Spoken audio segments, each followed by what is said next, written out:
ಅಷ್ಟೊಂದು ಸುಂದರವಾಗಿದೆ ಕಲ್ಯಾಣ. ಅಲ್ಲಿ ಅರಮನೆಯನ್ನು ನೋಡ್ತಾಳ. ಅರಮನೆಯ ಮೇಲೆ ಹೊನ್ನ ಕಲಶ ಇತ್ತು.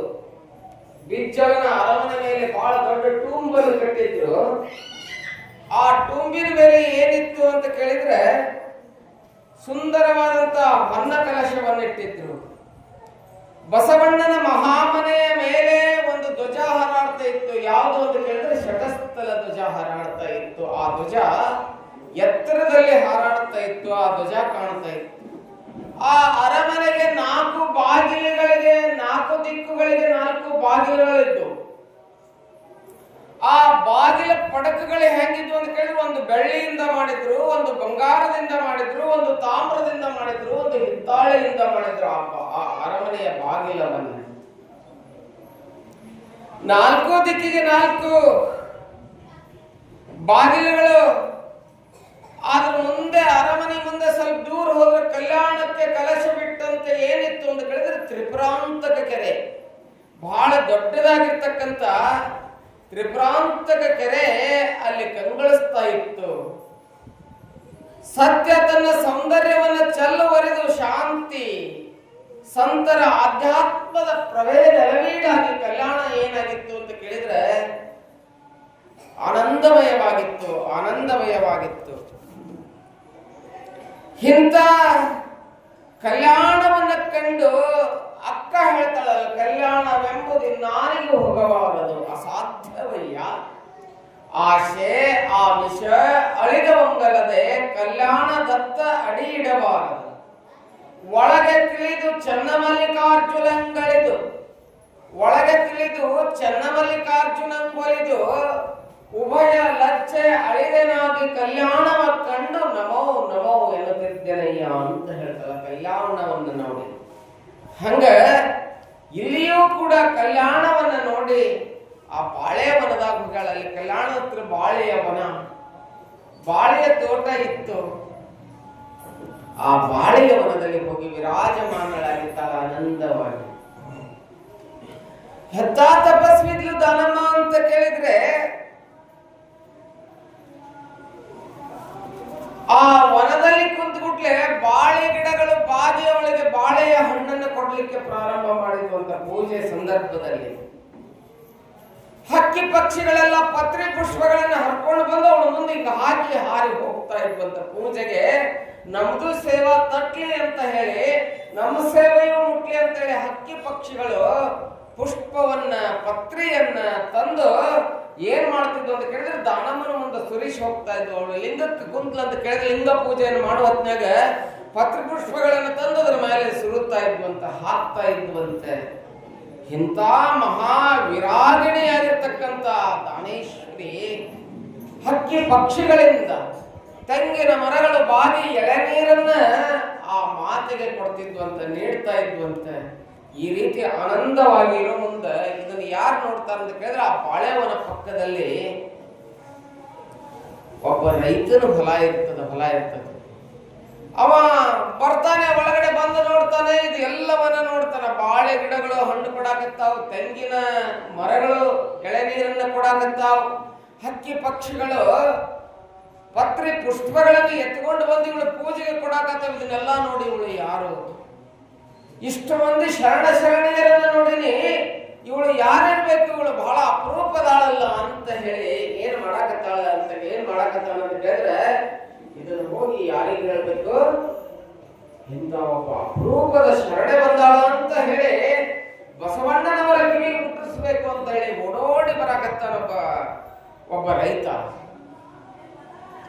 ಬಸವಾದಿ ಪ್ರಮುಖರಿಗೆ ಮುಟ್ಟಿಸ್ಬೇಕು ಅಂತೇಳಿ ಬರುವಂತ ಸಂದರ್ಭದಲ್ಲಿ ಆ ಕಡೆಯಿಂದ ಯಾರು ಬರಾಕತ್ತಿದ್ರು ಅಂತ ಕೇಳಿದ್ರೆ ಮೋಳಿಗೆಯ ಮಹಾದೇವಿ,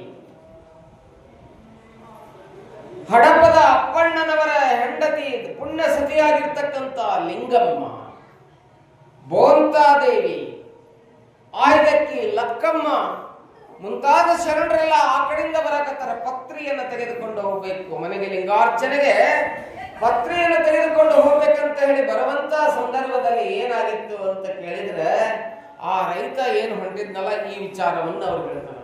ಓಹೋ ಅಂತ ಒಬ್ಬ ಶರಣೆ ಬಂದಾಳ ಅಂತ ಹೇಳಿ ಒಳಗೆ ಹೋಗಿ ನೋಡ್ತಾರೆ.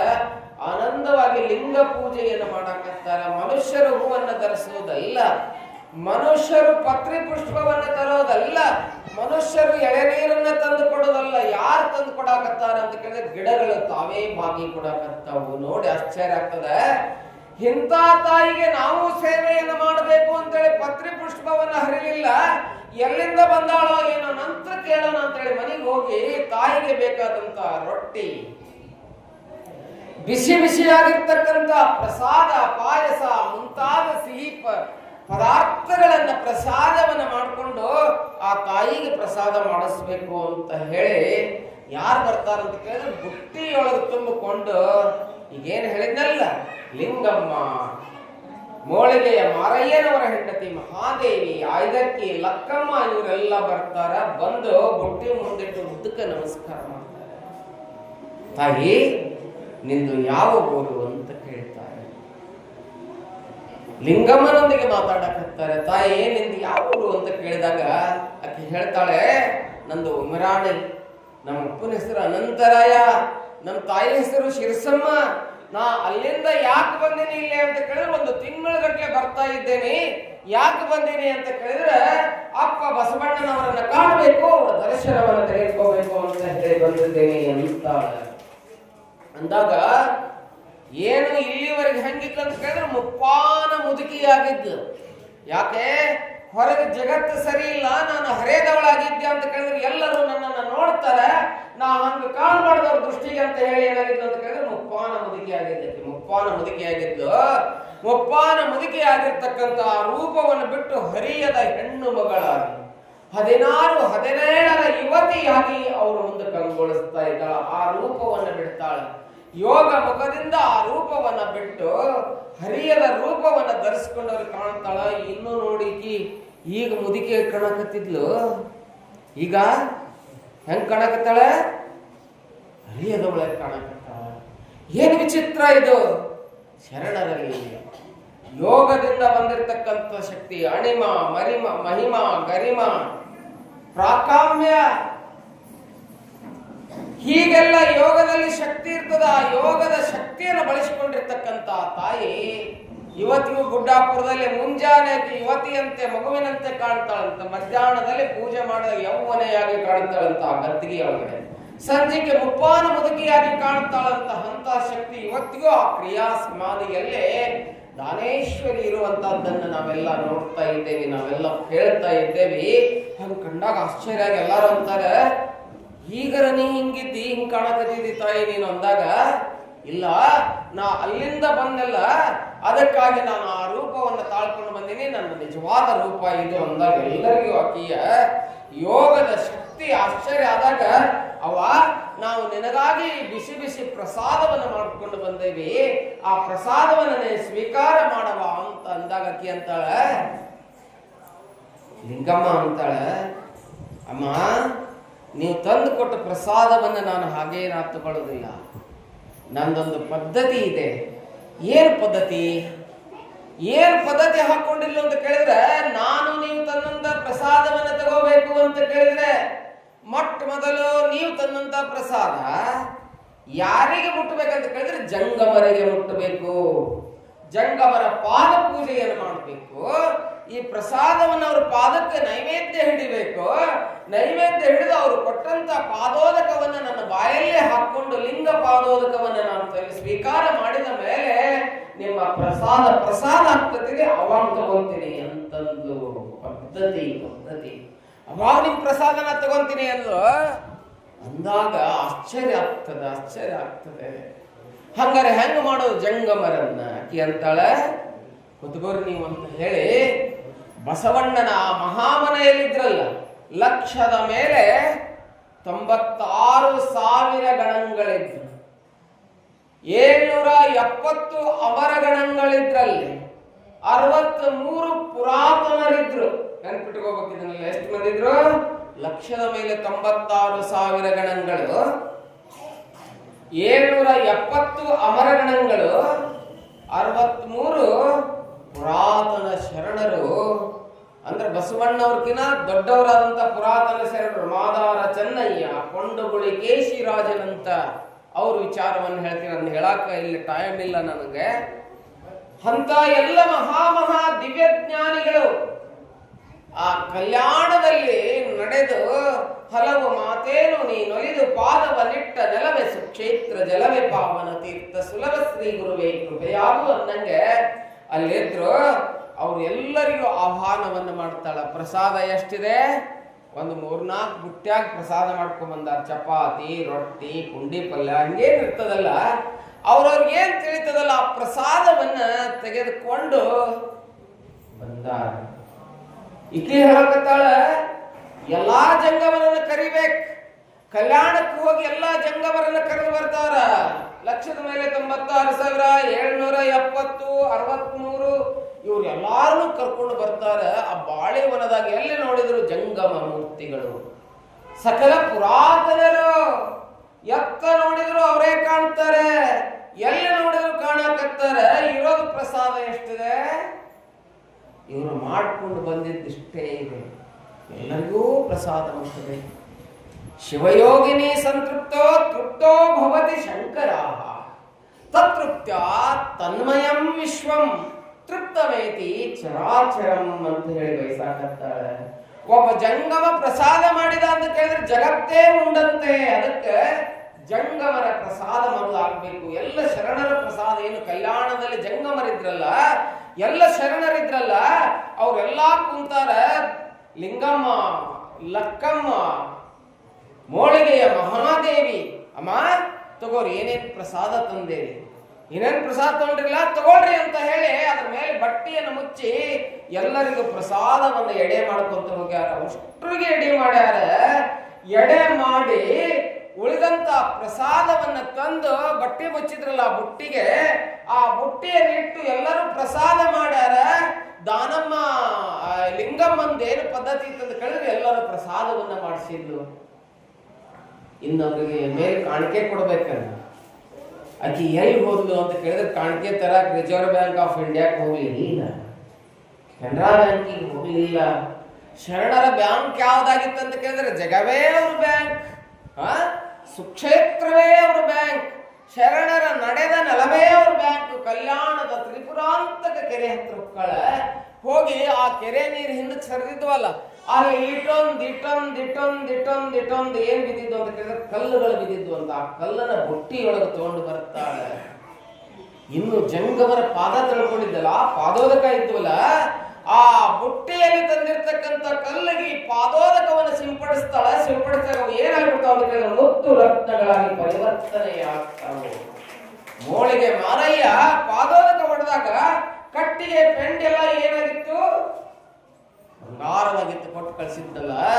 ಕಲ್ಲಿಗೆ ಹೊಡಿತಾಳೆ. ಕಲ್ಲಿಗೆ ಹೊಡೆದಾಗೆಲ್ಲ ಮುತ್ತು ರತ್ನಗಳಾಕ್ಕವು. ಬಂದಂತ ಜಂಗಮರಿಗೆ ಮುತ್ತು ರತ್ನ ಏನೇನು ಬರ್ತಾವಲ್ಲ ಎಲ್ಲವನ್ನ ಕೊಟ್ಟು ಕಳಿಸ್ತಾಳೆ.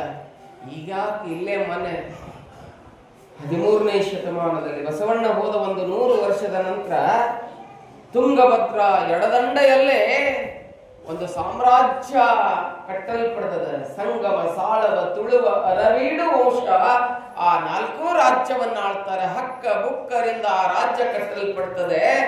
ಆ ರಾಜ್ಯದಲ್ಲಿ ಏನಂತ ಕೇಳಿದ್ರೆ, ನಾವು ಹೆಂಗ ಶುಕ್ರವಾರ ಸೊಲಗಿ ತಗೊಂಡು ಜ್ವಾಳ ಏನ್ ಅಳಿತೀವಲ್ಲ ಕುತ್ಕೊಂಡು ಬಜಾರ್ದಾಗ, ಹಂಗ ಆ ಬಜಾರ್ದಾಗ ಏನ್ ಅಳಿತಿದ್ರ ಕೇಳಿದ್ರೆ ಮುತ್ತು ರತ್ನವನ್ನು ಅಳದು ಹಾಕ್ತಾ ಇದ್ರಂತ, ಅಳದು ಕೊಡ್ತಿದ್ರಂತ ವಿಜಯನಗರ ಸಾಮ್ರಾಜ್ಯದಲ್ಲಿ.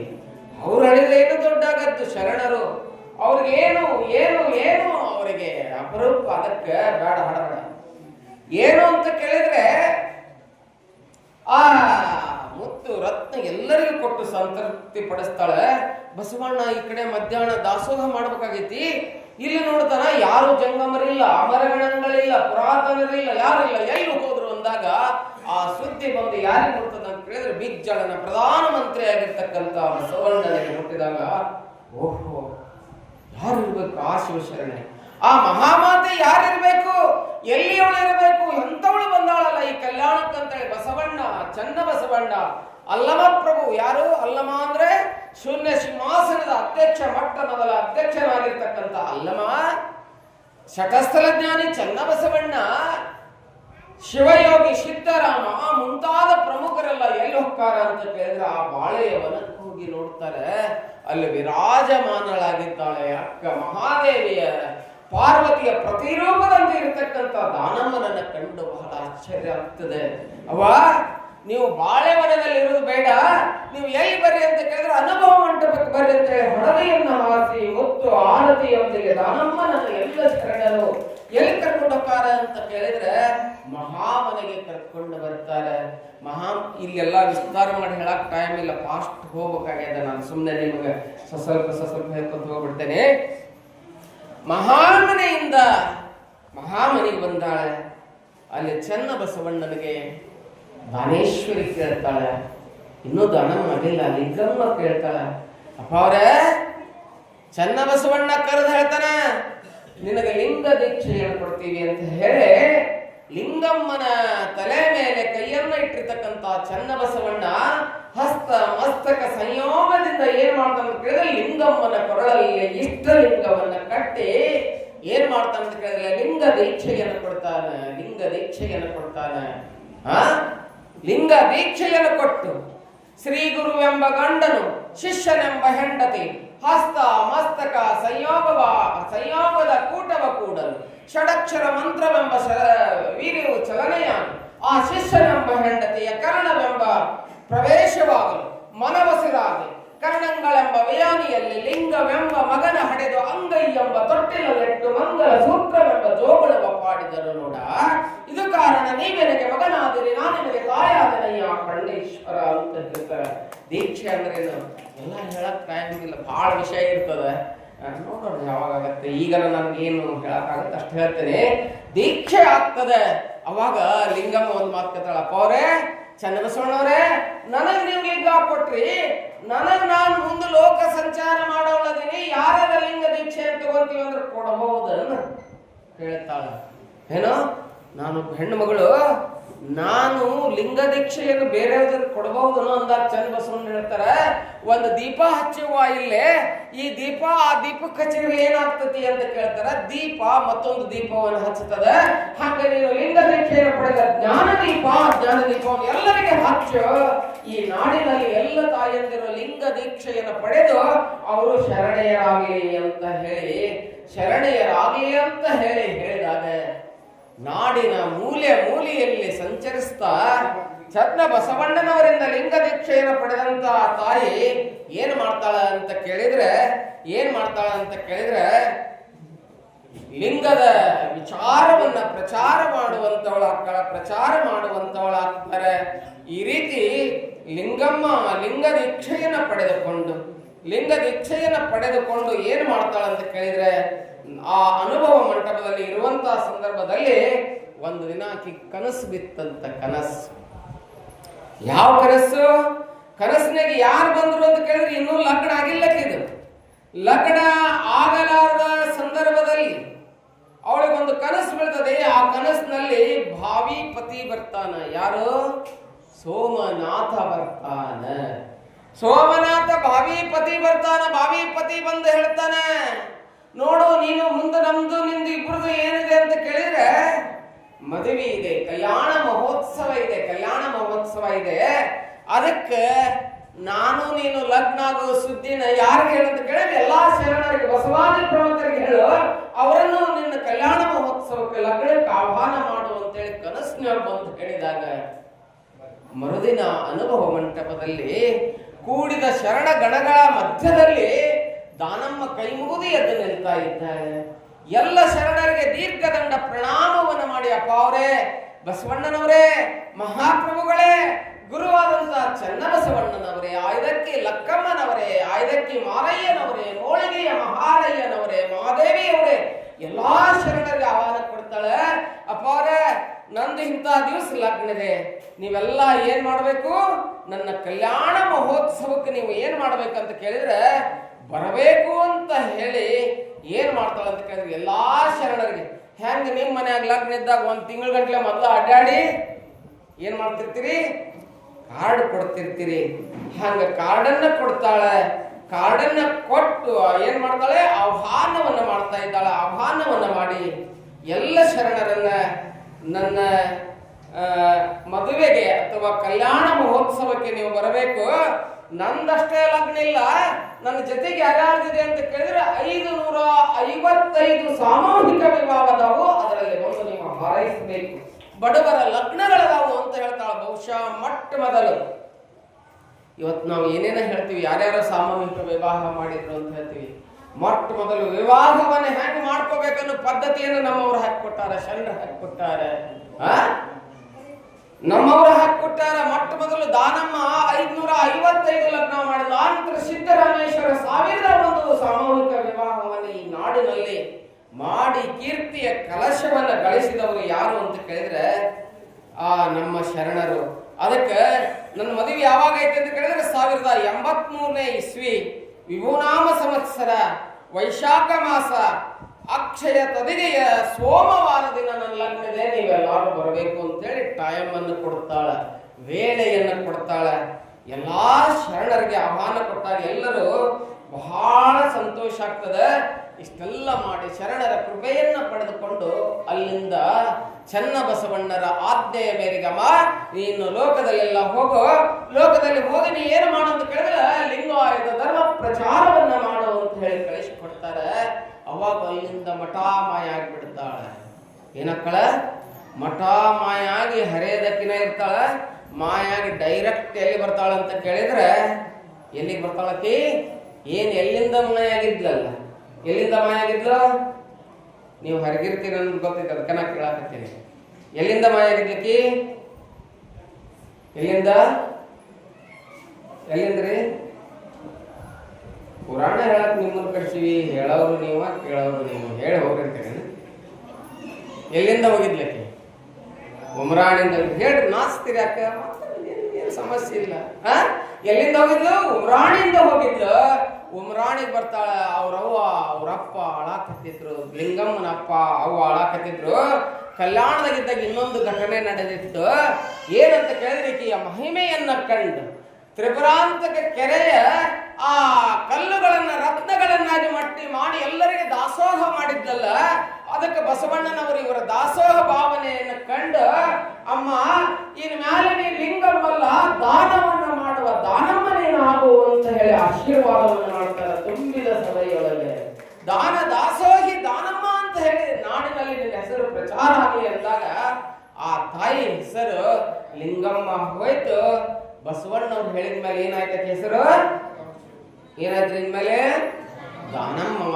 ದಾನಮ್ಮ ಅಂತ ಹೇಳಿ ನಾಮದಿಂದ ಏನಾಯ್ತು ಅಂತ ಕೇಳಿದ್ರೆ ಒಮ್ಮೆ ಮಾಯವಾಗಿ ತಂದೆ ತಾಯಿ ಆ ಮೂರ್ತಿಯನ್ನಿಟ್ಟು ಪೂಜೆ ಮಾಡು ಅಂತ ಹೇಳಿದ್ನಲ್ಲ, ಅಲ್ಲಿಗೆ ಬಂದು ಅಲ್ಲೇ ಪ್ರತ್ಯಕ್ಷ ಆಕಳ ತಾಯಿಗೆ ಕಣ್ಣು ತುಂಬಿ ಬರ್ತಾವು.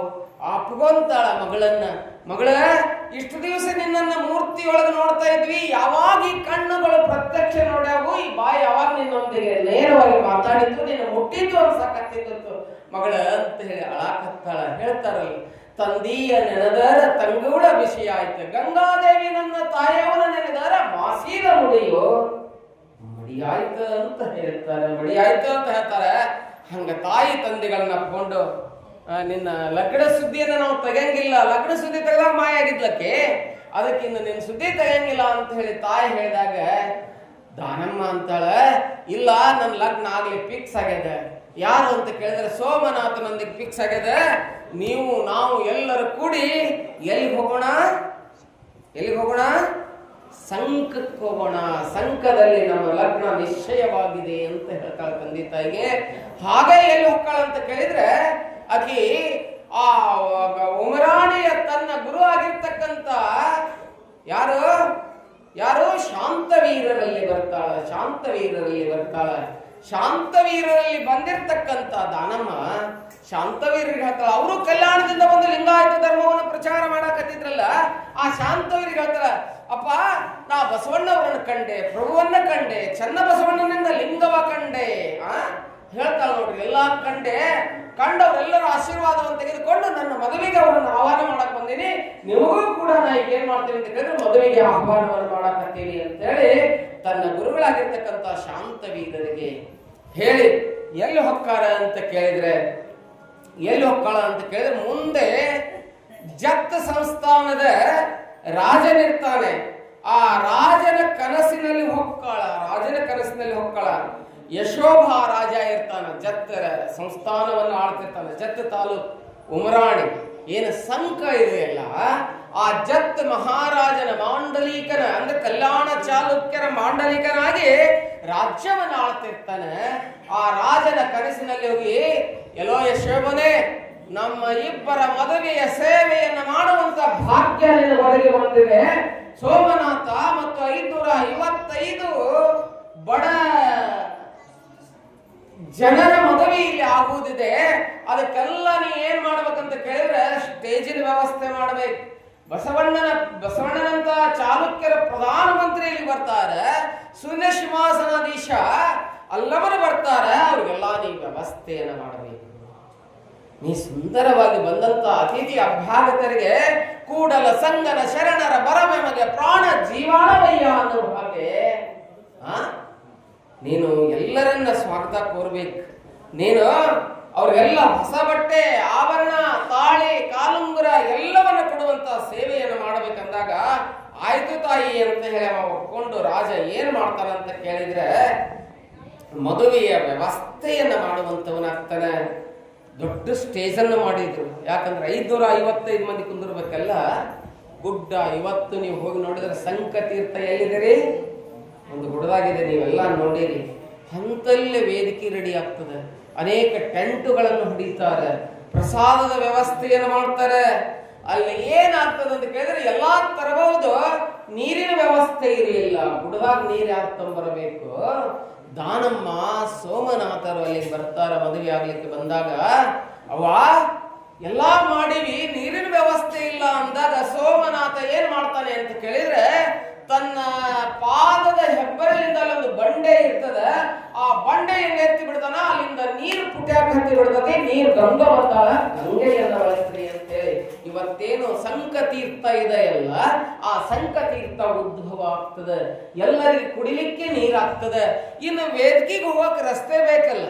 ಈಗೇನು ಸಿದ್ದರಾಮಯ್ಯ ಸರ್ಕಾರ ರೋಡ್ ಮಾಡಿದಂಗೆ ಅದೇನು ಮಾಡೋದು ಯಾವ್ದು ಸರ್ಕಾರ ಇತ್ತನೋ ಮಾಡೋದು ಯಾರು ಇರ್ಲಿಲ್ಲ. ಹ್ಯಾಂಗ್ ರೋಡ್ ಮಾಡೋದು ಅಂದಾಗ ಸೋಮನಾಥನ ಕೈಯಾಗ ಬೆತ್ತಿತ್ತಂತೆ. ಆ ಬೆತ್ತವನ್ನು ತೆಗೆದುಕೊಂಡು ನೆಲಕ್ಕೆ ಕೊಡದಾಗ ಎಲ್ಲವೂ ಸ್ವಚ್ಛವಾಗಿ ರೋಡ್ ಆಯ್ತಂತೆ. ಈ ರೋಡಿನ ಮೂಲಕ ನೀವು ಮದುವೆಗೆ ಬರ್ರಿ ಅಂತ ಹೇಳಿ ಎಲ್ಲರಿಗೂ ಆಹ್ವಾನವನ್ನು ಕೊಡ್ತಾರೆ. ಈ ರೀತಿ ಎಲ್ಲ ವೇದಿಕೆ ವ್ಯವಸ್ಥೆ, ಪ್ರಸಾದದ ವ್ಯವಸ್ಥೆ, ನೀರಿನ ವ್ಯವಸ್ಥೆ ಎಲ್ಲ ಆಗ್ತದೆ. ಆದಾಗ ಎಲ್ಲಾ ಶರಣರು ಹೇಳಿದ ದಿನ ಬರ್ತಾರೆ. ಬಂದಾಗ ಆ ಲಗ್ನದಲ್ಲಿ ಡೋಹರ ಕಕ್ಕಯ್ಯನವರು, ಮೋಳಿಗೆಯ ಮಾರಯ್ಯನವರು, ಕೆಂಬಾವಿ ಭೋಗಯ್ಯನವರು, ನೂಲಿಯ ಚಂದಯ್ಯನವರು, ಎಷ್ಟು ಮಂದಿ ಹೆಸರನ್ನು ಹೇಳಬೇಕು. ಎಲ್ಲಾ ಶರಣರು ಬಂದಾರೆ. ಹರಳಯ್ಯನವರು, ಸಿದ್ದರಾಮಯ್ಯನವರು, ಮಡಿವಾಳ ಮಾಚಯ್ಯನವರು, ಇವರೆಲ್ಲ ಅದಾರ. ಪ್ರಭು ಆ ಲಗ್ನದ ಅಧ್ಯಕ್ಷತೆಯನ್ನು ವಹಿಸಿಕೊಂಡಾನ. ಚನ್ನ ಬಸವಣ್ಣ ಗುರುಸ್ಥಾನದಲ್ಲಿದ್ದಾರೆ. ತಂದೆ ತಾಯಿ ಬಸವಣ್ಣ ಮತ್ತು ನೀಲಾಂಬಿಕೆ ಗಂಗಾಂಬಿಕೆ ತಾಯಿಯ ಸ್ಥಾನದಲ್ಲಿ ಆ ಮದುವೆಯ ಕಲ್ಯಾಣ ಮಂಟಪದ ವ್ಯವಸ್ಥೆಯಲ್ಲಿ ಪಾಲ್ಗೊಂಡಾರೆ. ಹಿಂಗ ಕಲ್ಯಾಣದ ಸಕಲ ಶರಣೆಯರು 555 ಮಂದಿಗಳಿಗೆಲ್ಲ ಹೊಸ ಬಟ್ಟೆಯನ್ನು ಕೊಡಿಸಿ, ತಾಳಿ, ಕಾಲುಂಗುರ ಎಲ್ಲವನ್ನು ಕೊಟ್ಟು ಮೊಟ್ಟ ಮೊದಲು ಶರಣ ಧರ್ಮದ ಪ್ರಕಾರ ಶಟಸ್ಥಲ ಧ್ವಜವನ್ನು ಮಾಡ್ತಾರೆ. ಶಟಸ್ಥಲ ಧ್ವಜ ಅಂದ್ರೇನು? ಬಹಳ ಮಂದಿ ಇವತ್ತು ಲಗ್ನ ಬರೀ ಏನೇನೋ ಮಾಡಿಬಿಟ್ರು, ಅದನ್ನೆಲ್ಲ ಕೆಡಿಸ್ಬಿಟ್ಟಾರ. ಲಗ್ನ ವ್ಯವಸ್ಥೆ ನಮ್ಮ ಶರಣರು ಹಂಗೆ ಹೇಳಿಲ್ಲ. ಶರಣರ ದೃಷ್ಟಿಯೊಳಗೆ ಲಗ್ನ ಬೇರೆ ಇತ್ತು. ಕಲ್ಯಾಣ ಮಹೋತ್ಸವ ಈ ಅಕ್ಕಿ ಪಕ್ಕಿ ಏನೂ ಹಾಕ್ತಿರ್ಲಿಲ್ಲ ಅವರು. ಬಹಳ ಅದ್ಭುತವಾದಂಥ ಮೊಟ್ಟ ಮೊದಲು ನಮ್ಮ ಲಿಂಗಾಯತ ಧರ್ಮದ ಧ್ವಜವಾಗಿರ್ತಕ್ಕಂಥ ಶಟಸ್ಥಲ. ನಮ್ಮ ಧರ್ಮದಲ್ಲಿ 3 ಅಂಶದದು. ಯಾವ ಅಂತ ಕೇಳಿದ್ರೆ ಅಷ್ಟಾವರಣ ಅಂದ್ರೆ ಗುರು, ಲಿಂಗ, ಜಂಗಮ, ವಿಭೂತಿ, ರುದ್ರಾಕ್ಷಿ, ಮಂತ್ರ, ಪಾದೋದಕ, ಪ್ರಸಾದ ಅನ್ನುವಂಥ ಅಷ್ಟಾವರಣಗಳು. ಲಿಂಗಾಚಾರ, ಸದಾಚಾರ, ಶಿವಾಚಾರ, ಗಣಾಚಾರ, ಭೃತ್ಯಾಚಾರ ಅನ್ನುವಂಥ ಪಂಚ ಆಚಾರಗಳು. ಶಟಸ್ಥಲ ಅಂದ್ರೆ ಭಕ್ತ, ಮಹೇಶ, ಪ್ರಸಾದಿ, ಪ್ರಾಣಲಿಂಗಿ, ಶರಣ, ಐಕ್ಯ ಅನ್ನುವಂಥ ಶಟಸ್ಥಲಗಳು. ಈ 3 ಅಂಶಗಳು ಕೂಡಿದ್ದೇ ಲಿಂಗಾಯತ ಧರ್ಮ ಅಥವಾ ಬಸವ ಧರ್ಮ ಅಂತ ಹೇಳ್ಕೊಂಡು ಬರ್ತಾರೆ. ಈ 3 ಅಂಶಗಳ ಪ್ರತೀಕವೇ ಯಾವುದು ಅಂತ ಕೇಳಿದ್ರೆ ಶಟಸ್ಥಲ ಧ್ವಜ.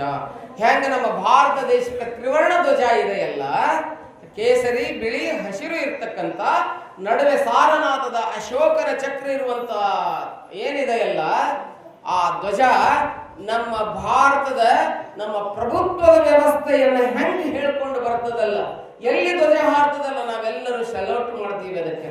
ಜನಗಣ ಮನ ಅಧಿನಾಯಕ ಜಯ ಹೇ ಭಾರತ ಭಾಗ್ಯ ವಿಧಾತ. ಯಾರು ಬರ್ತಾರೆ ಇದನ್ನ? ಯಾರು ಬರ್ತಾರೆ? ಯಾವಾಗ ಬರೆದ್ರು ಗೊತ್ತಾನೆ? ರಾಷ್ಟ್ರಗೀತೆ ಇದೆಯಲ್ಲ, ನಿಜವಾಗ್ಲೂ ನಮ್ಮ ರಾಷ್ಟ್ರಗೀತೆ ಚೇಂಜ್ ಆಗ್ಬೇಕು ನನ್ ಕೆಳಗಿತ್ತಂತ. ಯಾಕೆ ಆ ರಾಷ್ಟ್ರಗೀತೆ ಬರೆದಿದ್ದು ಯಾವಾಗ ಅಂತ ಕೇಳಿದ್ರೆ ರವೀಂದ್ರನಾಥ್ ಟ್ಯಾಗೋರ್ ಅವರು ಬರೆದ್ರು. ಯಾವಾಗ ಬರೆದಾರಂತ ನೀವು ಓದ್ರೆ ಅದ್ರ ಹಿನ್ನೆಲೆಯನ್ನು ಓದ್ಬೇಕು. ಏನು ಬರೆದಾರ ಅಂತ ಕೇಳಿದ್ರೆ, ಜಾರ್ಜ್ ಪಂಚಮ್ ಅನ್ನುವಂತ ಬರ್ತಾನ ನಮ್ಮ ದೇಶಕ್ಕೆ. ಈಸ್ಟ್ ಇಂಡಿಯಾ ಕಂಪನಿ ಏನಿದ್ಲಲ್ಲ ಆಕಿ ರಾಣಿ ಎಲಿಜಬೆತ್ ಇದ್ದಲ್ಲ, ಆಕಿ ಮಗ ಜಾರ್ಜ್ ಪಂಚಮ್ ಅಂತ ಹೇಳಿ ನಮ್ಮ ಇಂಡಿಯಾಕ್ ಬರ್ತಾನೆ. ಇಂಡಿಯಾಕ್ ಬಂದಾಗ ಅವನನ್ನು ಹೊಗಳಿ ಬರ್ದಿದ್ದದು. ಜನಗಣ ಮನ ಅಧಿನಾಯಕ ಯಾರು ಅವ ಅಂತ ಜಾರ್ಜ್ ಪಂಚಮ. ಇನ್ನೂ ಬ್ರಿಟಿಷದ ಹಾಡ್ತೀವಿ ನಾವು.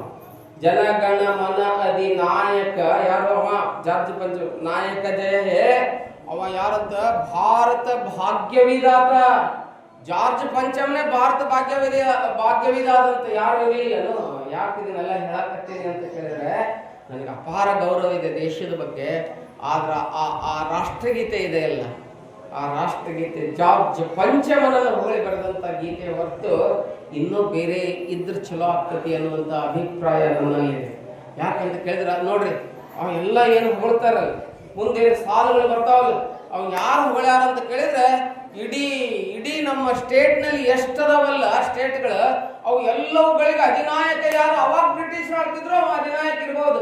ಈಗ ನಾವೇನದು ಆ ಜಾಕ್ ಏನದು ಇದೇ ಇಲ್ಲದ ಯಾವ್ದದು ಇಂಗ್ಲೆಂಡ್ ಧ್ವಜವನ್ನು ಇಳಿಸಿ 1947 ಆಗಸ್ಟ್ 12 ರಾತ್ರಿ 12 ಗಂಟೆಗೆ ಇಳಿಸಿಬಿಟ್ಟಿವಿ.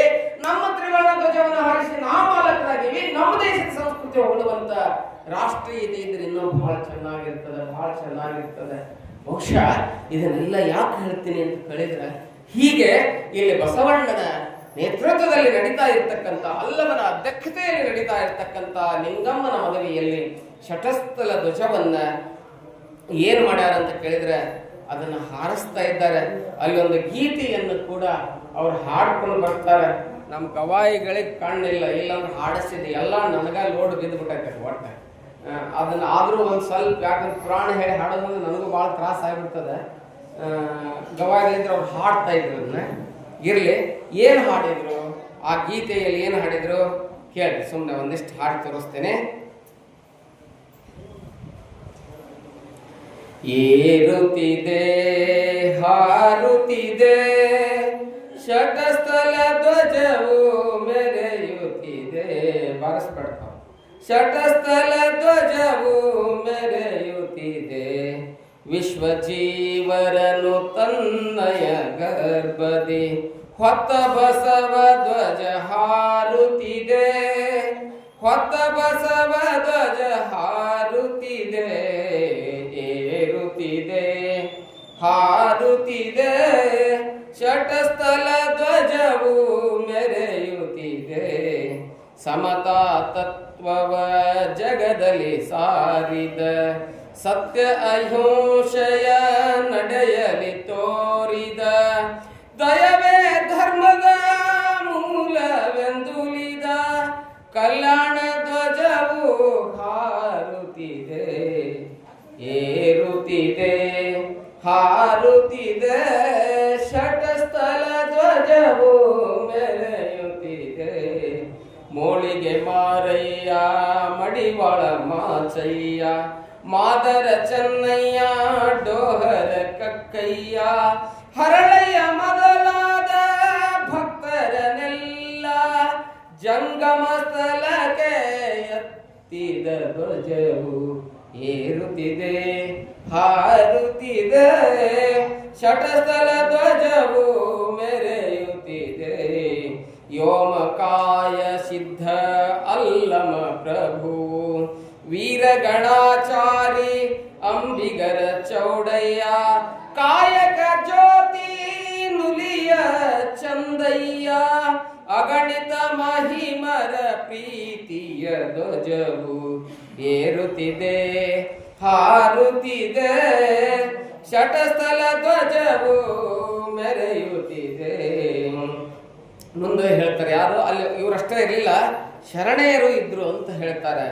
ಕ್ರಾಂತಿ ಗಂಗೋತ್ರಿ ಅಕ್ಕನಗಾಯಿ, ನಿರಂಜನ ಜ್ಯೋತಿ ನೀಲಮ್ಮ ತಾಯಿ, ಸತ್ಯಕಲಿಂಗಮ್ಮ ಶರಣೆ ಮುಕ್ತಾಯಿ, ಜ್ಞಾನ ಗುರು ಅಕ್ಕ ಮಹಾದೇವಿ, ಮೆರೆಯುತ್ತಿದೆ ಏರುತ್ತಿದೆ ಹಾರುತ್ತಿದೆ ಶಟಸ್ಥಲ ಧ್ವಜವು ಮೆರೆಯುತ್ತಿದೆ. ಹೀಗೆ ಶಟಸ್ಥಲ ಧ್ವಜವನ್ನು ಹಾರಿಸಿ ಅಲ್ಲೆಲ್ಲರೂ ಕೂಡಿದಂಥವರು ಬಸಿತವಂ ಧರಿಸುವನು ಯಶವಂ ಹಲಿಂಗವೇ ಅಂತ ಹೇಳಿ ಬಸಿತವನ್ನು ಹಚ್ಚಾರ, ರುದ್ರಾಕ್ಷಿಯನ್ನು ಕಟ್ಟ್ಯಾರ. ಆ ಎಲ್ಲವನ್ನ ಕಟ್ಟಿ ಏನು ಮಾಡ್ಯಾರ ಅಂತ ಕೇಳಿದ್ರೆ, ಸೋಮನಾಥ ದಾನಮ್ಮನ ಕೊರಳಲ್ಲಿ ಲಿಂಗ ತಾಳಿಯನ್ನು ಕಟ್ಟಿ ಅಲ್ಲಿ ಏನು ಮಾಡ್ಯಾರ ಅಂತ ಕೇಳಿದ್ರೆ, ಪುಷ್ಪವೃಷ್ಟಿಯನ್ನು ಮಾಡುವುದರ ಮೂಲಕ ಅಲ್ಲಿ ಏನಾಗಿದೆ ಅಂತ ಕೇಳಿದ್ರೆ ಇಬ್ಬರ ಕಲ್ಯಾಣ ಮಹೋತ್ಸವ ಅನ್ನುವಂಥದ್ದಾಗಿದೆ. ಈ ರೀತಿ ಕಲ್ಯಾಣ ಮಹೋತ್ಸವ ಅಥವಾ ಮದುವೆ ಎನ್ನುವಂಥದ್ದು ದಾನಮ್ಮಂದು ಸೋಮಣ್ಣ ಕಲ್ಯಾಣ ಮಹೋತ್ಸವ ಆಗಿ ಅಲ್ಲಿ ಪುಷ್ಪವೃಷ್ಟಿಯನ್ನು ಮಾಡಿ ಏನ್ ಮಾಡ್ತಾರೆ ಅಂತ ಕೇಳಿದ್ರೆ ಎಲ್ಲ ಶರಣರು ಆನಂದಗೊಂಡು ಅಲ್ಲಿಂದ ಮದುವೆಯನ್ನು ಮುಗಿಸಿಕೊಂಡು ಎಲ್ಲ ಶರಣರು ತಮ್ಮ ತಮ್ಮ ನಾಡುಗಳಿಗೆ ಹೋದಾಗ ಇತ್ತ ಏನಾಗ್ತದೆ ಅನ್ನುವಂಥದ್ದನ್ನ ನೋಡೋ ಪೂರ್ವದಲ್ಲಿ ಗವಾಯಿಗಳೊಂದು ಹಾಡು ಕೇಳಿ ನಾವೆಲ್ಲ ಮುಂದಿನ ಪುರಾಣಕ್ಕೆ ಹೋಗೋಣ.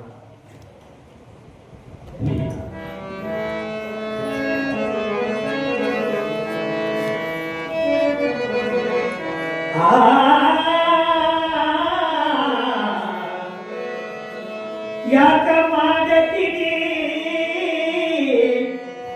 ಒಣ ತಿಂತೀಗ ಬಡ್ಕೊಂಡಾರೋ ಮಾಯದ ಭ್ರಾಂತಿ. ಯಾಕ ಮಾಡತೀನಿ ಒಣ ತಿಂತಿ, ಯಾಕ ಮಾಡತೀನಿ ಒಣ ತಿಂತಿ ಬಡ್ಕೊಂಡಾರ ಮಾಯದ ಭ್ರಾಂತಿ. ಅದಕ್ಕ ತೋಟಕೊಂಡು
ಮದುವೆಯಾಗಿದೆ ಅಥವಾ ಕಲ್ಯಾಣ ಮಹೋತ್ಸವ ಮುಗಿದಿದೆ, ದಾನಮ್ಮಂದು.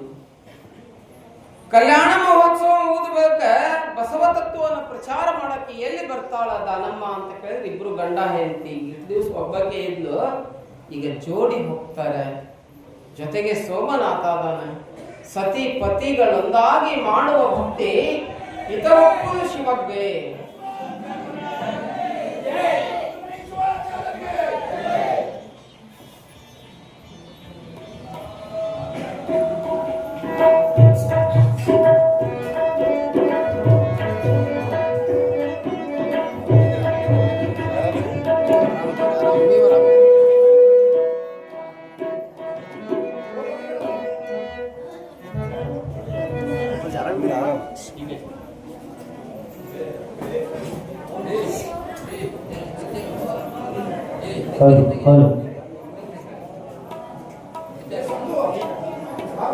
ಇವತ್ತಿನ ಕಾರ್ಯಕ್ರಮದ ಪಾವನ ಸಾನ್ನಿಧ್ಯವನ್ನ ಶ್ರೀ ಕಡಕೋಳ ಹಿರೇಮಠದ ಪರಮ ಪೂಜ್ಯರಾಗಿರ್ತಕ್ಕಂಥ ಶ್ರೀ ಜಡತ್ಪುರ ಬ್ರಹ್ಮಿ ಡಾಕ್ಟರ್ ವೃಂದಗುಣಿ ಶಿವಾಚಾರ್ಯರು ಪಾವನ ಸಾನ್ನಿಧ್ಯವನ್ನು ವಹಿಸಿದ್ದಾರೆ. ಅವರಿಗೆ ಕೂಡ ಎಲ್ಲ ಭಕ್ತಾದಿಗಳ ಪರವಾಗಿ ತುಂಬದಿಂದ ಹಾರ್ದಿಕವಾಗಿರ್ತಕ್ಕಂಥ ಸ್ವಾಗತವನ್ನು ಬಯಸ್ತಾ ಇದ್ದೇನೆ. ಸಂತೋಷ್ ನಾರಾಯಣವರು ವೇದಿಕೆಯಾಗಬೇಕು. ಈಗ ಸಂಗೀತ ಸೇವೆ ಮುಂದುವರಿತಾರೆ. ಎಲ್ಲರೂ ಶಾಂತತೆಯನ್ನು ಕಾಪಾಡ್ಕೊಳ್ರಿ. ಏನ್ ಹೇಳಕತ್ತಿದ್ದೆ?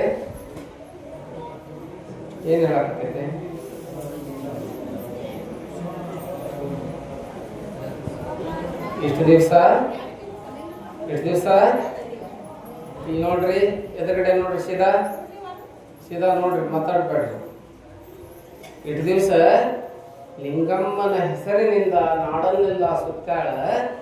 ಈಗ ಬಸವಣ್ಣವರಿಂದ ಒಂದು ಒಳ್ಳೆ ನೋಬೆಲ್ ಪ್ರಶಸ್ತಿ ಬಂದಿದೆ ಆಕೆಗೆ. ಏನಂತ ಹೇಳಿ? ದಾನ ದಾಸೋಹಿ ದಾನಮ್ಮ ಅಂತ ಹೇಳಿ ಹೆಸರನ್ನ ಪಡೆದು ಒಬ್ಬಕ್ಕೆ ಹೊಂಟಿಲ್ಲ. ಯಾರು ಹೊಂಟಾರ ಅಂತ ಕೇಳಿದ್ರೆ ಜೊತೆಗೆ ಸೋಮನಾಥನನ್ನ ಕರೆದುಕೊಂಡು ನಾಡಿನ ಮೂಲೆಯಲ್ಲೆಲ್ಲ ಸುತ್ತಾಡ್ತಾ ಇದ್ದಾಳೆ. ಎಲ್ಲಿಗೆ ಬರ್ತಾಳ ಅಂತ ಕೇಳಿದ್ರೆ ಬಳ್ಳಾರಿ ಜಿಲ್ಲೆ ಹಾಲ್ವಿ ಎನ್ನುವಂತ ಗ್ರಾಮ. ಕರ್ನಾಟಕದಲ್ಲಿ ಅದಕ್ಕೊಂದು ಇತಿಹಾಸ ಇದೆ. ಹಾಲ್ವಿ ಎನ್ನುವಂತ ಗ್ರಾಮ ಇದೆ. ಆ ಹಾಲ್ವಿ ಒಂದು ಇತಿಹಾಸ ಇದೆ ಕರ್ನಾಟಕದಲ್ಲಿ. ಅದನ್ನ ಹೇಳೋಕಿನ ಏನಂತ ಕೇಳಿದ್ರೆ, ಇಡೀ ಕರ್ನಾಟಕದಲ್ಲಿ ಬಸವ ಪುರಾಣವನ್ನ ಬಹುಶಃ ಹೆಚ್ಚು ವರ್ಷಗಳ ಕಾಲ 2 ವರ್ಷ 6 ತಿಂಗಳ ಬಿಡದೆ ಆ ಊರಿನಲ್ಲಿ ಪುರಾಣವನ್ನ ಹೇಳಿದ ಕೀರ್ತಿ ಯಾಕೆ ಹೋಗ್ತದೆ? ಬಳ್ಳಾರಿ ಜಿಲ್ಲೆ ಹಾಲ್ವಿಗೆ ಹೋಗ್ತದೆ. 2 ವರ್ಷ 6 ತಿಂಗಳ ನಿರಂತರ ಪುರಾಣ ನಡೀತದೆ. 11 ದಿವಸ ಮಾಡ್ರೊಳಗೆ ಇಲ್ಲಿ ಚಿತ್ತ ಡಬ್ಬ ಬಿದ್ದಿವೆ. ಹೌದಲ್ಲ? 2 ವರ್ಷ 6 ತಿಂಗಳು ಅಲ್ಲೇ ಮಕ್ಕಳು ನಡೆದಿದ್ರಂತ, ಅಲ್ಲೇ ಲಗ್ನ ಆಗಿದ್ರಂತ, ಅಲ್ಲೇ ಕುಬಸ ಮಾಡ್ಕೊಂಡಿದ್ರಂತ, ಅಲ್ಲೇ ತೊಟ್ಲ ಹೋಗಿದ್ರಂತ. ನೋಡ್ರಿ, ದಾಸೋಗದಾಗ ಲಗ್ನ, ಅಲ್ಲೇ ಹೆಸರಿಡೋದು, ಅಲ್ಲೇ ಪ್ರಸಾದ, ಹೆಂಗ ಮಾಡಿರ್ಬೋದು? ಬಳ್ಳಾರಿ ಜಿಲ್ಲೆ ಹಾಲ್ವಿ ಗ್ರಾಮ ಇವತ್ತಿಗೂ ಅದಿದೆ. ಅದ್ಭುತವಾದಂತ ಇತಿಹಾಸವನ್ನು ಹೇಳ್ತಾರೆ. ಅಂತ ಊರಿಗೆ ಯಾರು ಬಂದಾರ ಅಂತ ಕೇಳಿದ್ರೆ ದಾನಮ್ಮ ಬಂದಾಳ. ಆ ಊರಿನಾಗ ಒಂದು ಕುಟುಂಬ, ಇಬ್ರು ಗಂಡ ಹೆಂಡತಿ. ದಾನಮ್ಮನ ಮೇಲೆ ಅಪಾರ ಭಕ್ತಿಯನ್ನು ಉಳ್ಳವರಾಗಿದ್ರು. ದಾನಮ್ಮನ ಕುಂತ್ರ ನಿಂತ್ರ ದಾನಮ್ಮನ ನೆನೆಸ್ತಿದ್ರು. ಅವ್ರಿಗೆ ಮಕ್ಕಳಿರ್ಲಿಲ್ಲ. ದಾನಮ್ಮನ ನೆನೆಗುಡ್ಲೆ ಏನಾಯ್ತು ಅಂತ ಕೇಳಿದ್ರೆ, ನೀನೊಲಿದರೆ ಕೊರಡು ಕೊನರುವುದು, ನೀನೊಲಿದರೆ ಬರಡು ಬಯಲುವುದು, ನೀನೆಲಿದರೆ ವಿಷವೆಲ್ಲ ಅಮೃತ ಹೋದಯ್ಯ ಅಂತ ಹೇಳ್ತಾರಲ್ಲ. ಹಂಗ ಶರಣರ ಕೃಪೆಯಾದ್ರೆ ಮೂಕಂ ಕರೋತಿ ವಾಚಾಲಂ ಪಂಗುಂ ಲಂಘಯತೆ ಗಿರಿಂ ಯತ್ ಕೃಪಾ ತಮಹಂ ಒಂದೇ ಎನ್ನುವಂತ ಮಾತನ್ನು ಹೇಳ್ತಾರೆ. ಹಂಗ ಇವಳನ್ನ ನೆನೆದಾಗ ಏನಾಕತ್ತಂತ ಕೇಳಿದ್ರೆ ಇವಳು ಅವ್ರನ್ನ ನೆನೆಸ್ಕೊಂಡು ಹೋಗ್ತಾಳ, ಅವ್ರ ಮನೆಗೆ ಹೋಗ್ತಾಳ. ನೆನೆದವರ ಮನಸ್ಸಿನಲ್ಲಿ ಇಟಗಿ ಭೀಮಮ್ಮ ಹೇಳ್ತಾಳಲ್ಲ, ಕರೆದವರ ಮನೆಯ ಕರು ಕಟ್ಟುವ ಗೂಟವಾಗುತ್ತೇನೆ ಅಂತ ಹೇಳಿ ಇಟಗಿ ಭೀಮಮ್ಮ ಏನು ಹೇಳಲ್ಲ. ಹಂಗ ಭಕ್ತರು ಯಾರು ನೆನೆಸ್ತಾರ ಅವರ ಮನದಲ್ಲಿ ದೇವರು ಎಲ್ಲಿರ್ತಾನ ಅಂತ ಕೇಳಿದ್ರೆ ಎಲ್ಲರಿರಂಗಿಲ್ಲ, ಶಿವಲಿಂಗೇಶ ಗುಡಿಯಾಗಿರಂಗಿಲ್ಲ. ಎಲ್ಲಿರ್ತಾನ ಅಂತ ಕೇಳಿದ್ರೆ ಯಾರು ನೆನೆಸ್ತೀರಿ? ನಾಹಂ ವಸಾಮಿ ನಚ ಮಂದಿರೆ ನ ಕೈಲಾಸೆ ಮದ್ಭಕ್ತ ಎತ್ರ ತಿಷ್ಠಂತಿ ಅತ್ರ ತಿಷ್ಠಾಮಿ ಪಾರ್ವತಿ ಅಂತ ಹೇಳ್ತಾನೆ.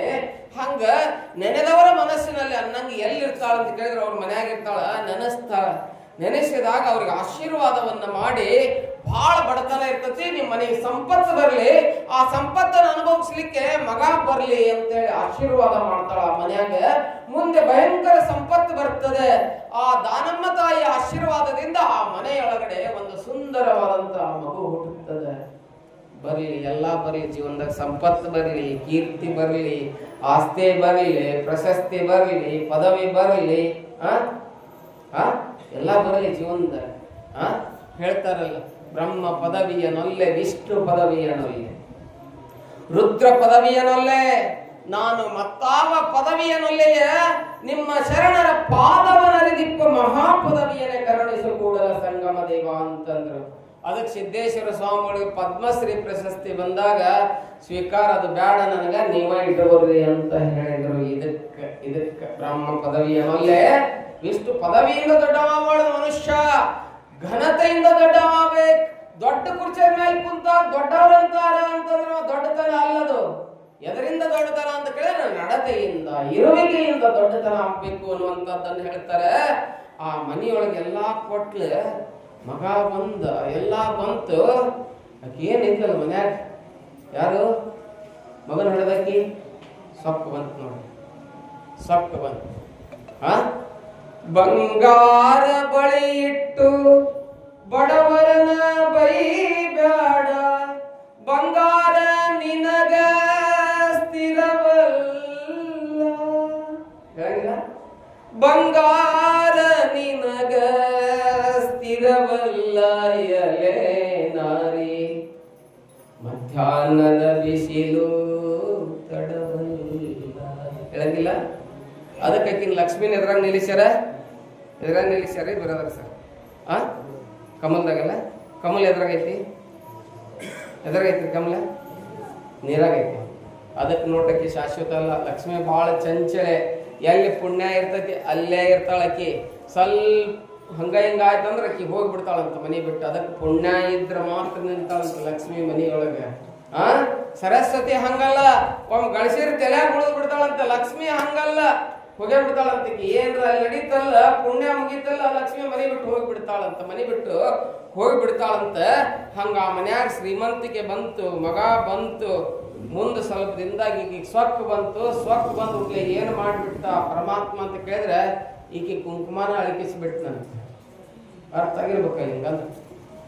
ಕುಂಕುಮ ಅಳಿ ಕೊಳ್ಳನ್ ತಾಳಿ ಹೋಯ್ತು.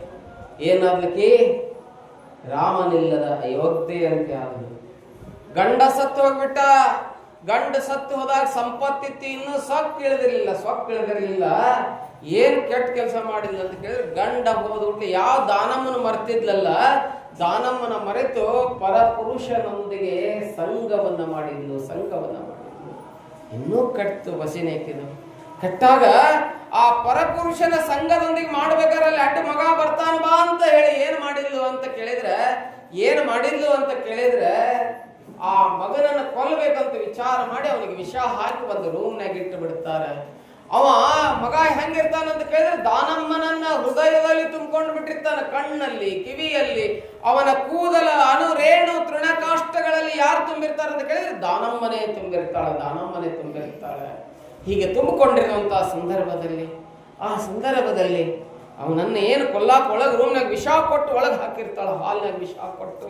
ಅವ ದಾನಮ್ಮನ ನೆನೆಸ್ತಿರ್ತಾನ, ವಿಷ ಹೆಚ್ಚಾಗಿ ಒದ್ದಾಡ್ತಾ ಇರ್ತಾನ. ಇನ್ನೇನು ಪ್ರಾಣ ಹೋಗ್ಬೇಕು ಅನ್ನೋಳು ದಾನೇಶ್ವರಿ ಅಂತ ಹೇಳಿ ಚೀರ್ತಾನ ಆ ರೂಮ್ನಾಗ. ಚೀರಿದಾಗ ಪ್ರಾಣ ಹೋಯ್ತು ಅಂತ ಹೇಳಿ ಇವರಿಬ್ರು ಹೊರಗೆ ಅಂತಿರ್ತಾರ. ಅಲ್ಲಿ ಯಾರು ಹೋಗಿರ್ತಾರ ಅಂತ ಕೇಳಿದ್ರೆ ಯಾವ ಮನೆಯೊಳಗೆ ಅವ ಹುಟ್ಲಿಕ್ಕೆ ಕಾರಣ ಆಗಿರ್ತಾಳಲ್ಲ ದಾನಮ್ಮ ಹೋಗಿ ಅವನ ಹಾಸಿಗೆಯೊಳಗೆ ಪ್ರತ್ಯಕ್ಷ ಆಗಿರ್ತಾಳ. ಪ್ರತ್ಯಕ್ಷವಾಗಿ ಒಂದು ಸುಂದರ ಬಂಗಾರದ ಗ್ಲಾಸ್ ನಲ್ಲಿ ಅವನಿಗೆ ಒಂದು ವಾಟೆ ಹಾಲನ್ನು ಕೊಟ್ಟು, ಮಗು ಇದನ್ನು ಕುಡಿ ಅಂತ ಹೇಳಿ ಅವನಿಗೆ ಕುಡಿಸಿ ಅಲ್ಲಿಂದ ಮಾಯ ಆಗಿಬಿಡ್ತಾಳ. ಮಾಯಾಗಿ ಎಲ್ಲಿ ಹೋಗ್ತಾಳ ಅಂತ ಕೇಳಿದ್ರೆ ಆ ಮಗು ಸತ್ತಾನ ಅನ್ನುವಂತ ಸುದ್ದಿ ಇರ್ತದಿಲ್ಲ, ಅವ್ರು ಬೀಗರಲ್ಲಿ ಇರ್ತಾರಲ್ಲ ಅಲ್ಲಿ ಹೋಗಿ ಪ್ರತ್ಯಕ್ಷವಾಗಿ ಆಕೆ ಹಿಂಗ್ ಮಾಡಾಳ ಅಂತ ಹೇಳಿ ಬಟಾಮಾಯ ಆಗಿರ್ತಾಳ. ದಾನೇಶ್ವರಿ ಎಷ್ಟೊಂದು ಶಕ್ತಿ ಇರ್ತದೆ. ಬಟಾಮಯ ಆಕ್ಕಳ ಈ ಕಡೆ ಮಗಳ ಸತ್ತ ಏನು ಆರಾಮಾಯ್ತು ಅಂತೇಳಿ ಇವರಿಬ್ರು ಏನಂತಾರೆ, ಆರಾಮ್ ಇರ್ತಾರೆ. ಆರಾಮ್ ಇದ್ದಾಗ ಮಗ ಸಾಯಂಗಿಲ್ಲ, ಮಗ ಬದುಕಿ ಮತ್ತೆ ಬರ್ತಾನ. ಮುಂದೆ ಇವ್ರು ಹಾಲು ಕುಡಿಬೇಕಂತೇಳಿ ಮನ್ಯಾಗ ಹಾಲು ಇಟ್ಟಿರ್ತಾರೆ. ಅವನಿಗೆ ವಿಷ ಹಾಕಿ ಹಾಲು ಕೊಟ್ಟಿರ್ತಾರಲ್ಲ, ಆ ಹಾಲನ್ನ ಇಟ್ಟಿರ್ತಾರ. ಆ ಹಾಲಿನಾಗ ಏನ್ ಬಿದ್ದಿರ್ತೈತೆ ಅಂತ ಕೇಳಿದ್ರೆ ಇವ್ರಿಗೆ ಗೊತ್ತಿರ್ಲಾದಾಗ ಒಂದು ಹಲ್ಲಿ ಬಿದ್ದಿರ್ತದೆ ನೋಡ್ರಿ. ತುಂಬಿ ಬಂದ್ ಬೆಳಗ್ಗೆ ಹಂಗ ಇರ್ತೈತಿ, ಹಲ್ಲಿ ಬಿದ್ದಿರ್ತೈತಿ ನೋಡ್ರಂಗಿಲ್ಲ, ಸತ್ತು ಹೋಗಿರ್ತೈತಿ. ಅದ್ರಾಗ ಹಾಲಿನ ಮುಳುಗಿರ್ತೈತಿ. ಇವ್ರ ಹಾಲನ್ನು ಕುಡಿತಾರ, ಇವ್ರಿಬ್ರು ಸತ್ತು ಹೋಗ್ತಾರ, ಮಗ ಬದುಕ್ತಾನ. ದಾನಮ್ಮನ ಕೃಪೆಯಿಂದ ಮಗ ಬದುಕಿರ್ತಾನ. ಅದಕ್ಕ ಹರ ನೀವ ಕಾಲಕ್ಕೆ ಹಿರಿಯು ಬೆನ್ನಲಿ ಬರಕು, ಹಿರಿ ಹತ್ತರಿ ಕೆರೆ ತುಂಬಿದಂತಯ್ಯ, ಅರಸು ಪರಿವಾರ ಕೈವಾರ ನೋಡಯ್ಯ, ಪರಮ ನಿರಂಜನನ ಮರೆಬಂದು ಕಾಲಕ್ಕೆ ತುಂಬಿಯ ಹರವೆಯ, ಕಲ್ಲುಕೊಂಡಂತೆ ಕೂಡಲ ಸಂಗಮ ದೇವ ಅಂತ ಹೇಳ್ತಾರೆ. ಹೀಗ ಆ ಲೀಲೆಯನ್ನ ಆ ಊರಿನಲ್ಲಿ ಮಾಡಿ ಮುಂದೆ ಎಲ್ಲಿ ಬರ್ತಾಳ ಅಂತ ಕೇಳಿದ್ರೆ ಅದವಾನಿಯ ಒಂದು ದೇವಾಲಯ. ಇಬ್ರು ಸೋಮನಾಥ ಮತ್ತು ದಾನಮ್ಮ ಅಲ್ಲಿ ಬಂದು ಕುತ್ಕೊಂಡಿರ್ತಾರೆ. ಕುತ್ಕೊಂಡಾಗ ಏನಾಗಿರ್ತದೆ ಅಂತ ಕೇಳಿದ್ರೆ ದೀಪಾವಳಿ ಪಾಡ್ಯ ಇರ್ತದೆ. ದೀಪಾವಳಿ ಪಾಡ್ಯ ಇರ್ತದೆ. ನಮ್ಮೂರಿಗೊಬ್ಬ ಶರಣೆ ಬಂದಾಳ ಅಂತ ಹೇಳಿ ಎಲ್ಲಾ ಜನ ಭಕ್ತಿಯಿಂದ ಅವಳನ್ನ ಗುಡಿಗೆ ಬರ್ತಾರೆ. ಗುಡಿಗೆ ಬಂದು ಏನ್ ಮಾಡ್ತಾರ ಅಂತ ಕೇಳಿದ್ರೆ ಯಾವ ಈ ಕಡೆ ನೋಡ್ರಿ, ನಿಮ್ಮೂರರ ಅದಾರ, ಏನ್ ನೋಡ್ರಿ ಈ ಕಡೆ ನೋಡ್ರಿ. ಏನ್ ಹೇಳಕತ್ತಿದ್ದೆ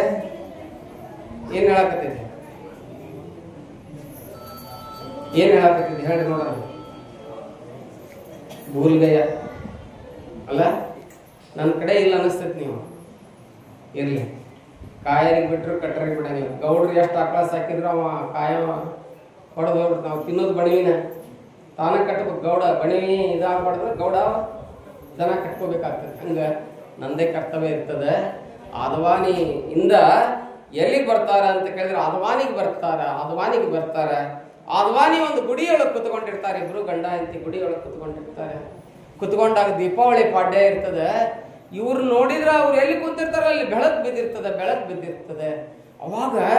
ಅವಾಗ ಎಲ್ಲಾರು ಬಂದು ದೀಪಾವಳಿ ಪಾಡ್ಯ ದಿನ ಮುತ್ತೈತನ ಉಣಿಸ್ಬೇಕಲ್ಲ, ಇವಳಿಗೆ ಮುತ್ತೈತನವನ್ನು ಉಣಿಸ್ಬೇಕು ಅಂತ ಹೇಳಿ ಎಲ್ಲರೂ ದಾನಮ್ಮನಿಗೆ ಇಬ್ಬರಿಗೂ ಮುತ್ತೈತನ ಹೇಳ್ತಾರೆ. ಆ ಆದವಾನಿ ಊರ್ ಜನರೆಲ್ಲ ಮುತ್ತೈತನ ಕೇಳಿದ್ರೆ ಎಲ್ಲರ ಮನೆಗೆ ಬರ್ತೀನಿ ಅಂತ ಹೇಳಿ ಒಪ್ಕೊಂತಾಳ ದಾನಮ್ಮ. ಎಲ್ಲರ ಮನೆಗೆ ಆಯ್ತು ಬರ್ತೇನೆ ಇಬ್ರು ಬರ್ತೀವಿ ಅಂತ ಹೇಳಿ ಒಪ್ಕೊಂತಾರ. ಗುಡ್ಯಾಗರ ಕುಂತಿರ್ತಾಳ.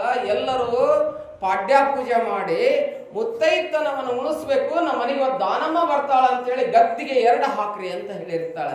ಇಬ್ರು ಕುಂದಾಗ ಗದ್ದಿಗೆಯನ್ನು ಮನೆಯೊಳಗ 2 ಹಾಕ್ರಿ ಅಂತ ಹೇಳ್ತಾರ. 2 ಗದ್ದಿಗೆ ಹಾಕಿರ್ತಾರ. ಎಲ್ಲರ ಮನೆಯೊಳಗ ದಾನಮ್ಮ ಸೋಮನಾಥ ಐತಿ. ಎಲ್ಲರ ಕಡೆಯಿಂದ ಪಾತ್ ಪೂಜೆ ಮಾಡಿಸ್ಕೊಂಡು ಉಳಿ ತುಂಬಿಸ್ಕೊಂತಾಳೆ.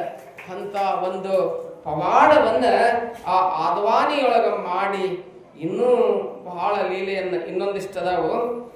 ಆದವಾನಿ ಜನರಿಗೆ ಲಿಂಗಧಾರಣೆ ಬಗ್ಗೆ ಮಹತ್ವವನ್ನು ತಿಳಿಸಿ ಆ ಊರಿನಲ್ಲಿ ಒಬ್ಬ ಅಡಗಲ್ಲಪ್ಪ ಅಂತ ಹೇಳ್ತಾನೆ. ಬಹಳ ಭಕ್ತಿವಂತಿರ್ತಾನೆ. ದಾನಮ್ಮನ ಮೇಲೆ ಬಹಳ ಭಕ್ತಿ ಇರ್ತತಿ.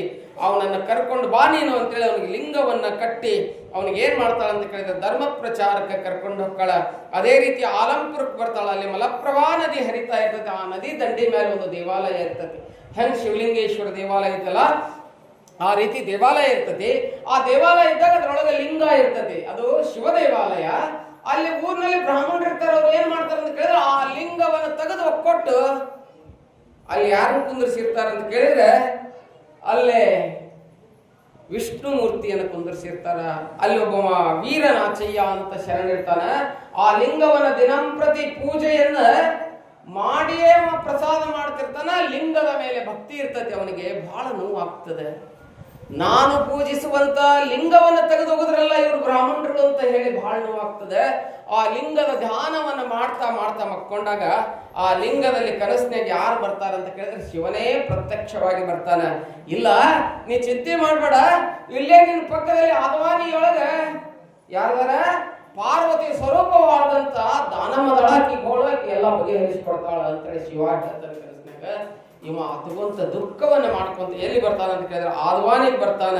ಆದವಾನಿಗೆ ಬಂದು ದಾನಮ್ಮ ತಾಯಿ ಮುಂದೆ ವೀರನಾಚಯ್ಯ ಹೇಳಿದಾಗ ಆ ಘಟನೆಯಿಂದ ಎಚ್ಚಂತ ಆ ತಾಯಿ ಏನ್ ಮಾಡ್ತಾಳೆ ಅಂತ ಕೇಳಿದ್ರೆ ಹೊನ್ನಯ್ಯನನ್ನ, ಪಾಂಡ್ಯನಾಯಕನನ್ನ, ಕಿನ್ನರಿಯ ಬ್ರಹ್ಮಯ್ಯನನ್ನ, ಬೀರದೇವನನ್ನ, ಬಿಬ್ಬಯ್ಯ ಬಾಚಯ್ಯನನ್ನ, ಪಡಿಹಾರಿ ಸೋಮಯ್ಯನನ್ನ, ಮಣ್ಣನೆಯ ಕಾಲವೆಯನ್ನ, ಕೇತಮ್ಮನನ್ನ, ನಂದಿಯನ್ನ, ಹಂಪಯ್ಯನನ್ನ, ಹಿಂಗ ಅವಳ ಜೊತೆಗೆ ಎಲ್ಲ ಭಕ್ತಗಣ ಇರ್ತದೆ. ಅವ್ರನ್ನೆಲ್ಲವನ್ನ ಕರ್ಕೊಂಡು ಎಲ್ಲಿ ಬರ್ತಾಳ ಅಂತ ಕೇಳಿದ್ರೆ ಈ ದೇವಾಲಯದ ಹತ್ರ ಬರ್ತಾಳ.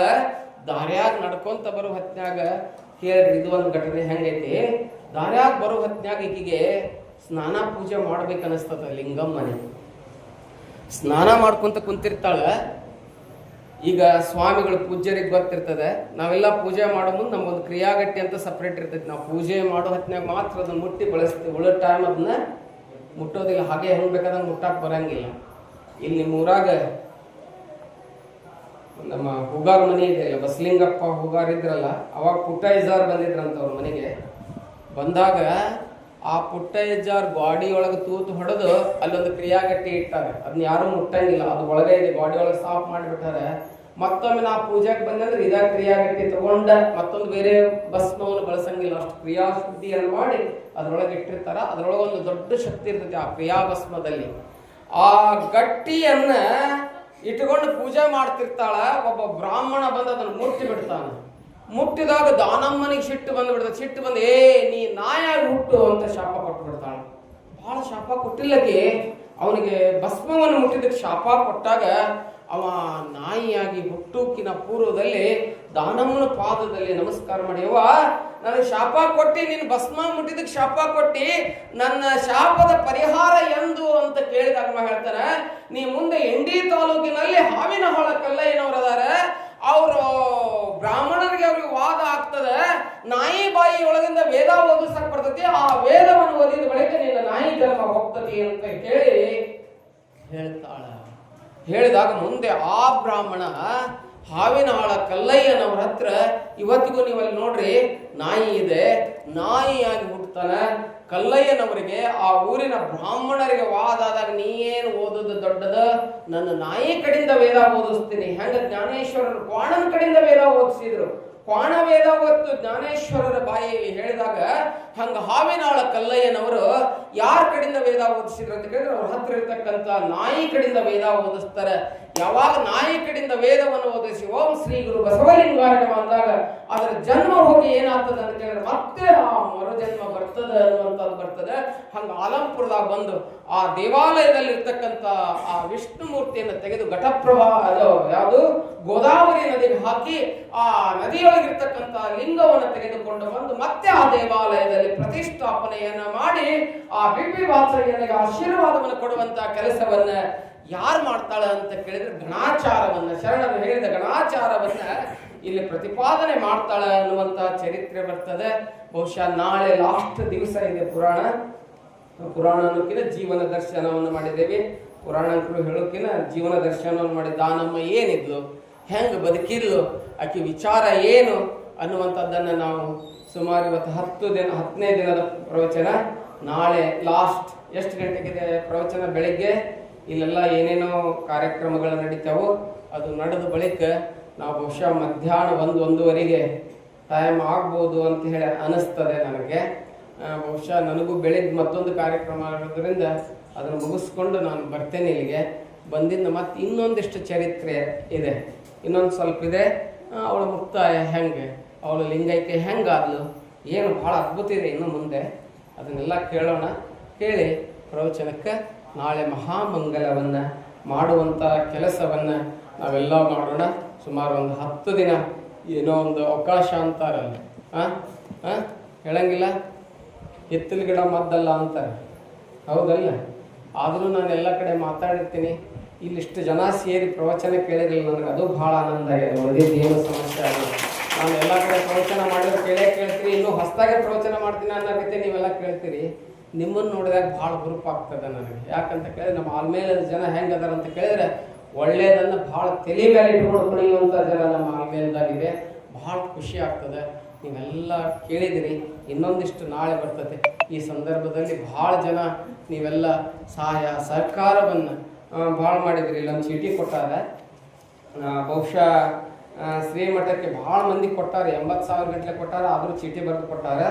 ನಮ್ಮ ಮಹದಾನಿಗಳಂತ ಊರಿನ ಹಿರಿಯರಾದ ಪ್ರಗತಿಪರ ರೈತರಾದ ಅಡಿಯಪ್ಪಗೌಡ ಬಿರಾದರ್ ಅವರು ಶಿವಲಿಂಗೇಶ್ವರ ಮೂರ್ತಿಗೆ ಕಣ್ಣಿನ ಬಂಗಾರದ ಕಣ್ಣು ಮಾಡಲಿಕ್ಕೆ 51,000 ರೂಪಾಯಿಯನ್ನು, ಬಂಗಾರದ ಕಣ್ಣನ್ನು ಮಾಡಲಿಕ್ಕೆ 51,000 ರೂಪಾಯಿ ಕೊಟ್ಟಾರೆ. ಅವ್ರಿಗೂ ಕಣ್ಣು ಭಗವಂತ ಕೊಟ್ಟು ಕಾಪಾಡಲಿ, ಅವ್ರ ಸಂಸಾರಕ್ಕೆ ಬೆಳಕಿನ ಕಣ್ಣನ್ನು ಕೊಡಲಿ, ಅವರ ಆಯುಷ್ಯ ಆರೋಗ್ಯ ಭಾಗ್ಯವನ್ನು ಕೊಡಲಿ. ಅವ್ರಿಗೆ ಅಂತ ಅಷ್ಟ ಹೇಳಂಗಿಲ್ಲ, ಯಾರ್ಯಾರೇನೇನು ಕೊಟ್ಟಿರಲ್ಲ, ಒಂದು ಪತ್ರೋಳಿ ಎಲ್ಲಿ ತೆಗೆದಿದ್ರಂದ್ರೂ ಕೂಡ ಅವ್ರಿಗೆ ಆಯುಷ್ಯ ಆರೋಗ್ಯ ಭಾಗ್ಯವನ್ನು ಕೊಟ್ಟು ಕಾಪಾಡಲಿ. ಮತ್ತು ಬರೇ ದೊಡ್ಡದೊಂದ ಹಿಡಿಬಾರ್ದು ನಾವು. ದೊಡ್ಡ ಕಲ್ಲು ನಿಲ್ಬೇಕಾದ್ರೆ ನೋಡ್ಬೇಕು, ಚೀಪ್ ಕಲ್ಲು ಇದ್ರೆ ನಿಲ್ತದೆ ದೊಡ್ಡ ಕಲ್ಲು. ಹೌದಲ್ಲ?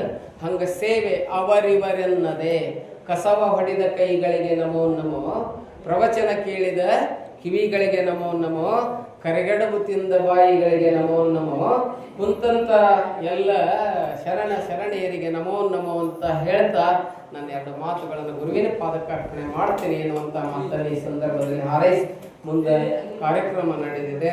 ನಮ್ಮ ಇವತ್ತು ವಿಶೇಷವಾಗಿ ಕಡ್ಕೋಳದ ಪೂಜ್ಯರು ಬಂದಾರೆ. ಕಡ್ಕೋಳದ ಮಡಿವಾಳೇಶ್ವರ ಮಹಾಮಠದಿಂದ ಪೂಜ್ಯ ಶಟಸ್ಥಲ ಬ್ರಹ್ಮಿ ರುದ್ರಮುನಿ ಶಿವಾಚಾರ್ಯರು ಬಂದಾರೆ. ಬಹಳ ದೊಡ್ಡ ಪರಂಪರೆಯುಳ್ಳಂಥ ಕಡ್ಕೋಳದ ಮಠ. ಉತ್ತರ ಕರ್ನಾಟಕದ ಬೆಂಕಿ ಚಂಡ ಯಾರಂತ ಕೇಳಿದ್ರೆ, ನೇರವಾಗಿ ನಿಷ್ಠುರವಾಗಿ ಮನಸ್ಸಿಗೆ ಮುಟ್ಟಂಗೆ ಅನ್ನಂಗೆ ಹೇಳಿ ಹೋದಂಥ ತತ್ವಜ್ಞಾನಿ ಯಾರು ಅಂತ ಕೇಳಿದ್ರೆ ಮಡಿವಾಳಪ್ಪ.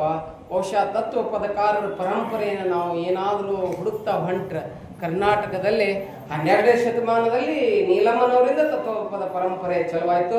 ಮುಂದೆ ನಿಜಗುಣ ಶಿವಯೋಗಿಗಳು, ಘನಮಠದಾರ್ಯರು, ಆ ಬಾಲಲೀಲಾ ಮಹಂತ ಶಿವಯೋಗಿಗಳು, ಜನ್ನೂರು ಜಲಾಲ್ ಸಾಬ, ಕಡ್ಕೋಳದ ಮಡಿವಾಳಪ್ಪ, ಮತ್ತೆ ಯಾರು ನಮ್ಮ ಶಿಶುನಾಳದ ಶರೀಫ ಸಾಹೇಬ, ಇಂಥವರೆಲ್ಲ ಒಂದು ದೊಡ್ಡ ಪರಂಪರೆಯನ್ನು ಹಾಕಿಕೊಟ್ರು. ಆ ತತ್ವಪದ ಪರಂಪರೆಗೆ ಮೂಗನ್ನಂಗೆ ಯಾರು ಅಂತ ಕೇಳಿದ್ರೆ ಕಡ್ಕೋಳ ಮಡಿವಾಳಪ್ಪನವರು ಅಂತ ಹೇಳಿ ಇವತ್ತಿನ ಸಂದರ್ಭದಲ್ಲಿ ಬಹಳ ಜಾತಿ ವರ್ಗ ವರ್ಣ ಮೀರಿದ ಒಂದು ಸಮಾಜವನ್ನು ಕಟ್ಟಲಿಕ್ಕೆ ಅವರ ಒಂದು ಟೀಮ್ ಏನಿತ್ತಲ್ಲ ಮಡಿವಾಳೇಶ್ವರ ಮಠ, ಅದು ಈ ನಾಡಿನಲ್ಲಿ ದೊಡ್ಡ ಹೋಗ್ಯದ. ಅಂಥ ಪೂಜ್ಯರು ಬಂದಾರೆ. ಅವ್ರಿಗೆ ಇನ್ನೊಮ್ಮೆ ಜೋರಾಗಿ ಚಪ್ಪಾಳೆಯೊಂದಿಗೆ ಈ ಸಂದರ್ಭದಲ್ಲಿ ಹಾರೈಸಿ ಮುಂದಿನ ಕಾರ್ಯಕ್ರಮಕ್ಕೆ ನಾವು ಅನುವು ಮಾಡಿಕೊಡ್ತೀವಿ. ಆ ಕಾರ್ಯಕ್ರಮ ನೀವು ನಡೆಸಬೇಕು.